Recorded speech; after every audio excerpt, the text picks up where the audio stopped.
তুমি আমাকে কল করতে পারতে, তুমি ওই জামাটা কিনতে পারতে, আমি অপেক্ষা করতে পারতাম, আমি তোমাকে সাহায্য করতে পারতাম। আচ্ছা, এই যে আমি বলতেছি করতে পারতাম, এই বাক্যগুলোকে আমি কীভাবে ইংরেজিতে বলবো? দেখেন, তে পারতাম, অতীতকালে কোনো কিছু করতে পারতাম কিন্তু করিনি। অতীতকালে কোনো কিছু করতে পারতাম বাট করিনি, সে অর্থে আমরা ব্যবহার করবো খুড হ্যাভ। খুড হ্যাভ, আর খুড হ্যাভের পরে আপনি ভার্বের ভিত্রি দিবেন, কারণ হ্যাভের পরে সবসময় ভার্বের ভিত্রি হয়। So structure subject plus could have plus ভি3। সো আরও কয়েকটা সেন্টেন্স চলেন প্র্যাকটিস করি।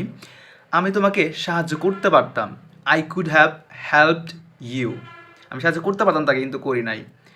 আমি ওই জামাটা কিনতে পারতাম, I could have bought that dress.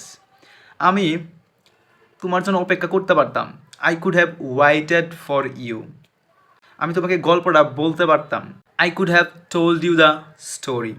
তুমি আসার আগে আমাকে কল করতে পারতে, you could have called me before coming.